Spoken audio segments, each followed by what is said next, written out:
मेरे ध्यान से मैं अगर आपको बताऊं, मैं स्वयं तो मेरा जीवन पूरी तरह बदल चुका है। आज मैं पूरी तरह ठीक हूँ।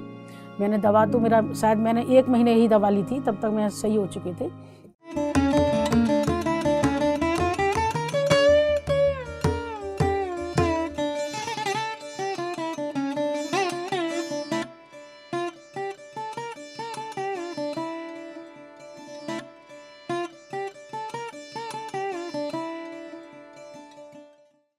नमस्कार, मेरा नाम मधुलिका राघव है। मैं उत्तर प्रदेश से अलीगढ़ ज़िले की मूल निवासी हूँ और मैं पीएमसी हिंदी से पिछले 1 वर्ष से जुड़े हूँ और मुझे बहुत अच्छा एक्सपीरियंस रहा है पीएमसी हिंदी से। और मैंने खुद ध्यान सीखा है और उसके बाद अब मैं ध्यान सिखा भी रही हूँ। और जुड़ने का मेरा कारण था, मेरा 5 मई 2023 को मेरी मदर का जाना रहा। वो घटना मेरे जीवन में बहुत हिला देने वाली थी, जिसको मैंने स्वीकार नहीं कर रही थी। बहुत बुरी स्थिति से मैं गुजरे हूँ। अचानक मेरी माँ का जाना रहा तो मेरी स्थिति उस वक्त बहुत ज़्यादा ख़राब थी। मेरे अंदर बार बार एक ही सवाल था कि आखिर मेरी माँ कहाँ गई, अचानक मेरी माँ कहाँ गई। और इतना मतलब तक तो नहीं समझ पाते ना हम लोग, दैनिक जीवन में इतना जीते हैं कि मृत्यु क्या है, क्या सत्य है। जैसा जीवन अपना वही कमाने खाने में सब लोग लगे रहते हैं। तो उस वक्त बहुत सारे सवाल थे, आत्मा क्या है, आत्मा बहुत देखते थे कि आत्मा का। तो उसी बीच मुझे पीएमसी चैनल पे अचानक देखने को मिला हितेश जी की मृत्यु सीरीज। मृत्यु सीरीज ने मेरा जीवन बदल दिया। मृत्यु सीरीज मैंने पूरा देखा। उसी बीच मेरी बहुत सारे मास्टर्स जो पीएमसी से जुड़े हुए हैं, सुहानी तिवारी जी हैं, देवजानी मैम हैं, लोगों से सबसे बात हुई मेरी, अलेखा जी से बात हुई मेरी मैम से। तो तब से मैं इस परिवार से जुड़े हूँ और मैं लगातार मतलब ध्यान करते रहे। यहाँ तक कि आप समझ लीजिएगा, मैंने पत्री जी का पूरा लाइफ पढ़ी। और जो पत्री जी हमारे कहते हैं ना कि ध्यान के साथ साथ स्वाध्याय भी करो, स्वाध्याय भी किया। मैंने बहुत सारी किताब, परमहंस योगानंद जी की ऑटोबायोग्राफी पढ़ी मैंने, सोल गिफ्ट क्या है, सोल प्लान क्या है, ये सब चीज़ मैंने बहुत अच्छी तरह से पढ़ी। आत्माओं की महायात्रा पढ़ी। मेरी ऐसी कंडीशन थी कि मुझे जो रिलैक्स मिला, बहुत अच्छा मिला, तो मृत्यु सीरीज से और आत्माओं की महायात्रा। जिस वक्त मैंने आत्माओं की महायात्रा बुक पढ़ी, उस वक्त मुझे धीमे धीमे सब समझ में आता जा रहा था कि इस वक्त जाना मेरी माँ प्लान करके आई थी। इस वक्त जाना मेरी माँ प्लान करके आई थी और मेरा इस तरह रोना चीखना मेरे माँ के निर्णय पे उंगली उठाता है। इस वजह से फिर मैंने अपने आप को बहुत कंट्रोल किया और ध्यान ने मुझे एक नई दिशा मेरे जीवन को दी। और वहाँ ध्यान में मुझे बहुत सारे एक्सपीरियंस भी हुए। वो एक्सपीरियंस मुझे समझ में नहीं आ रहे थे, लेकिन बाद में मेरे समझ में आते चले गए, क्योंकि लगातार मेरा ध्यान चालू रहता। ध्यान में ही मैंने देखा कि मेरा एक जो सवाल था कि आखिर मैं, क्योंकि मेरे और बहन भाई हैं, तो मैं सवाल ये देखते थे, वो तड़प जो मेरे अंदर है वो, और मैं तड़प तो है लेकिन वो वाली क्यों नहीं है जो मेरे अंदर है। तो उसी वक्त मैंने ध्यान में देखा कि मैंने शायद वो मेरी पास्ट लाइफ ही थी जो मैंने देखा, वो कि मैंने देखा कि मेरा पिछले जन्म में मैंने सुसाइड किया। और मेरी मम्मी जो अब मेरी मम्मी थी, वो मेरी मम्मी पहले भी थी, उस जन्म में भी मेरी मम्मी थी। तो मैंने एक पर्सनल रीज़न की वजह से छत से कूद के सुसाइड किया, अपने आप को वहीं ख़त्म कर लिया था मम्मी के उसी पिछले जन्म में। तो फिर मुझे लगा कि ओहो, इसका मतलब जब मैंने अपनी माँ को रोते तड़पते छोड़ा था उस वक्त, तो इस वक्त मेरी माँ भी मुझे रोते तड़पते छोड़ के गई हैं। यहाँ पे जो है मेरी माँ मतलब 82-83 में गई, लेकिन बहुत वेल एजुकेटेड, बहुत पढ़ी लिखी महिला थी। उनके ही संस्कारों से हम लोग चले। और उसके बाद में मैंने देखा एक और चीज़ थी कि मैं अपनी माँ को, मेरी माँ को जब तक मैं रिलीज़ नहीं कर रहे थे, मुझे एहसास होता था कि कहीं ना कहीं मेरी माँ आसपास है। तो लेकिन मैंने फिर अचानक, मैंने बैठे बैठे हम ध्यान कर रहे थे, ध्यान में एक और अनुभव मुझे हुआ कि मेरी माँ जिस बेड पर लेटी रहती थी, मेरी माँ उसी बेड पर मेरी मम्मी लेटी हुई हैं और उनके लेटी हुई हैं और उनके एक इधर से आंसू निकल रहा है, इधर से आंसू निकल रहे हैं। हम बैठे हुए हैं उनसे। तो मैंने पूछा उनसे, मैंने कि अम्मा बोलते थे मम्मी को, हम अम्मा, मैंने अम्मा क्यों परेशान हो, क्या बात है, क्यों, जो है अंतिम समय है उनका। तो मैंने भाइयों का भी नाम लिया, मैंने बोला हूँ उनको, दादा वगैरह को, तो उन्होंने कहा नहीं। मैंने और बहनों का लिया, उनका नहीं। तो हमने उनसे कहा कि अम्मा फिर चिंता क्या है तुमको, क्यों रो रही हो। तो उन्होंने उंगली हमारी तरफ की कि तुम्हारी चिंता है। तो मैंने उनसे कहा कि मेरी नहीं चिंता करो। अच्छा, तब तक देखिए कि मेरी माँ ने मुझे पीएमसी से जोड़ के और इतना मजबूत बना दिया था ध्यान का कि मैं अपनी, जहाँ मेरी माँ के जाने से मैं तो टूट रहे थे, वहाँ मैं ध्यान में ही अपनी माँ को जवाब क्या दे रहे हैं। हमने उनसे कहा, मेरी अम्मा क्यों परेशान हो, तुम आगे चलो, हम पीछे आते हैं, ये तो मृत्यु है, ये तो सभी को आनी है। हमने इसका, मैंने अम्मा तुम्हारा सफ़र पूरा हो गया, तुम जा रही हो, मेरा सफ़र जब पूरा होगा तो हम भी आएंगे, इसमें परेशान होने वाली बात नहीं है, तो मेरा इंतजार करना, हम आते हैं। मतलब जब हमने इस तरह के शब्द अपनी माँ से किया तब वो मेरे से रिलीज होके आत्मा उनकी गई। तो ये मेरा ये है कि मुझे बहुत मतलब दूसरा जीवन मुझे ध्यान ने दिया। मुझे मतलब ये सोच के मेरा खैर शुरू से रुझान तो मेरा झुकाव जो है तो वो था तो सही इसकी तरफ ध्यान की तरफ, और लेकिन मुझे इस तरह से वो होगा। लेकिन लगता है कि जब चोट लगती है तो इंसान भागता है। तो मेरे को भी पहले फादर की चोट लगी थी तो माँ से बहुत अटैच हो गई थी। अब लेकिन माँ की चोट के बाद में फिर मुझे कोई वो नहीं था, फिर सीधे अध्यात्म ने ही मुझे बचाया है और ध्यान से मैं जुड़े हूँ। और हमारे जो ब्रह्म ऋषि पत्री जी बोलते हैं कि अगर मास्टर बनने का इंतजार मत करो, अगर ए फॉर एप्पल आता है तो ए फॉर एप्पल भी सिखाओ।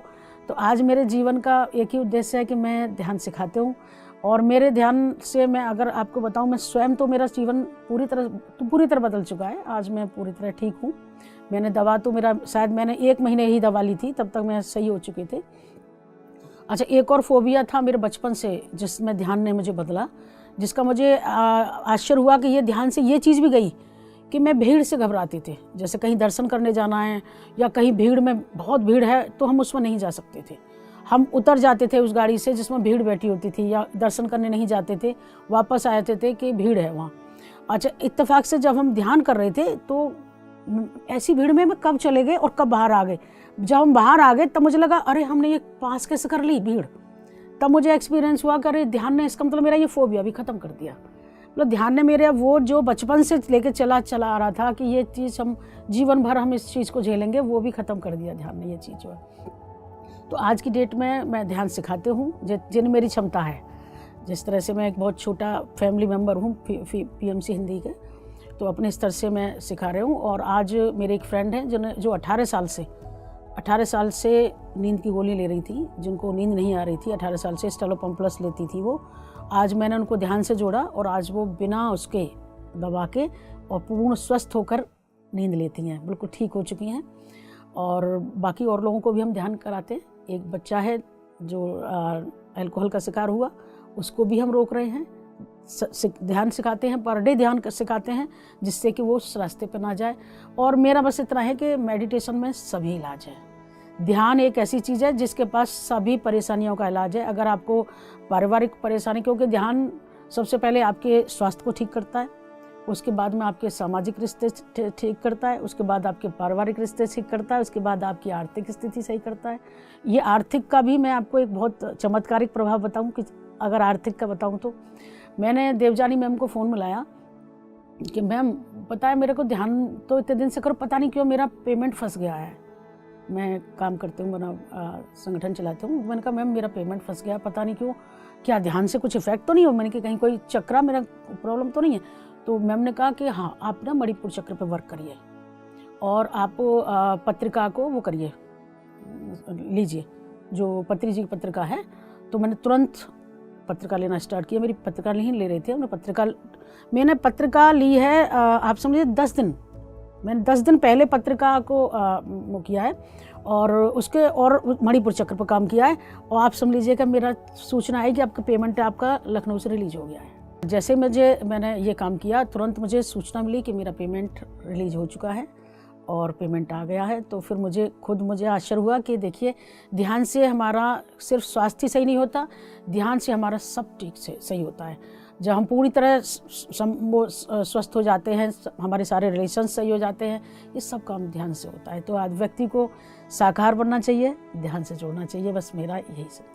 पीएमसी हिंदी ज़रूर देखना चाहिए, क्योंकि पीएमसी हिंदी से जुड़ना ज़रूरी है, क्योंकि जो आनापाना सती ध्यान है, देखिए ध्यान तो और भी संगठन करा रहे हैं, मैंने और भी सर्च किए, ऐसा नहीं है कि नहीं किए हैं, उनमें और पीएमसी हिंदी में बहुत अंतर है। और उसमें क्या है कि कुछ ऐसी टिपिकल, अब ये देखिए ध्यान में कुछ लोग कहेंगे कि आप सीधे आज्ञा चक्र पर ध्यान दीजिएगा।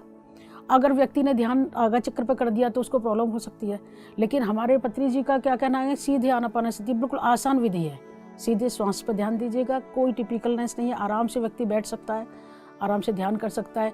और दूसरा, पीएमसी हिंदी में क्या है कि बहुत अच्छे मास्टर्स हैं जो बहुत प्यार से सबको प्रॉब्लम्स को सुनते हैं, समझते हैं और उनका हल भी बताते हैं। नहीं देखिए, अब तक लोगों का समाज में क्या नज़रिया रहा है, अब तक लोग अध्यात्म को क्या समझते रहे हैं। जैसे हम कॉमन लोगों से बोलें कि अध्यात्म, तो अध्यात्म का मतलब क्या है? लाल पीले कपड़े पहनना। लोगों की नज़र में क्या है कि आध्यात्मिक व्यक्ति वो है जो लाल पीले कपड़े पहने हुए है। लेकिन यहाँ अध्यात्म का परिभाषा बिल्कुल बदली हुई है। अध्यात्म में विचारों में परिवर्तन आना चाहिए, न कि हमारे देखने में परिवर्तन आना चाहिए। यहाँ पे हमें अध्यात्म हमारे जीवन को पूर्ण बदल देता है। आध्यात्मिक विचारधारा हमको शाकाहार की तरफ ले जाता है। हम लगातार बोलते हैं कि मांसाहार नहीं करना चाहिए, शाकाहार करिएगा। लोगों से हम ये भी बोलते हैं, लोग हमसे तर्क भी करते हैं, क्यों, अगर हम नहीं खाएंगे तो क्या होगा। तो हम लोगों से यही बोलते हैं कि अगर आप जो हम लोग जाते हैं, जैसे हम जाते हैं किसी की डेथ पे जाते हैं और आके हम तुरंत नहाते हैं कि नहीं नहाते हैं। जैसे कहीं गए और हम नहाते हैं आके, तो हम तो यहाँ मृत जीव को खा गए। वहाँ तो हम मृत को सिर्फ देख के आ रहे हैं, तो हम नहा रहे हैं यहाँ पे, और वहाँ एक जो मृत प्राणी है उसको हम खा रहे हैं बना के। तो बहुत सारी चीज़ें हैं जिनसे हमारी सोच बदलेगी। हमारी सोच बदलेगी तो हमारा जीवन बदलेगा। ये है अध्यात्म, हमारी सोच को बदलता है। जब अध्यात्म से हमारी सोच बदलती है तो सोच से हमारा जीवन भी बदलता है, और जब जीवन बदलता है तो समाज बदलता है। ये है। आज अगर मेरा जीवन बदला है तो आज मैंने क्या किया, मेरा जीवन बदला तो मैंने सीधे सीधे अपने जो फ्रेंड सर्किल है, पहले अपने परिवार को सिखाया, मैं अपनी बहनों को भी सिखाती हूँ, भाई को भी सिखाती हूँ, और मेरी फ्रेंड सर्किल सीख रही है। अब क्या है, जो जो मेरे टच में है, यहाँ तक कि मैं कहीं बैठक में भी जाते हूँ, कहीं शिविर में भी जाते हूँ, तो आपको आश्चर्य होगा, मैं वहाँ भी ध्यान सिखाती हूँ, ध्यान की बातें करती। जिसको कैच करना है वो कैच करेगा, जिसको कैच करना है वो कैच करेगा, जिसको नहीं करना वो कितना भी आप बता दीजिए नहीं करेगा। पर हमारा फर्ज है कि उसको बोलना, बताना। PMC हिंदी बदले जीवन।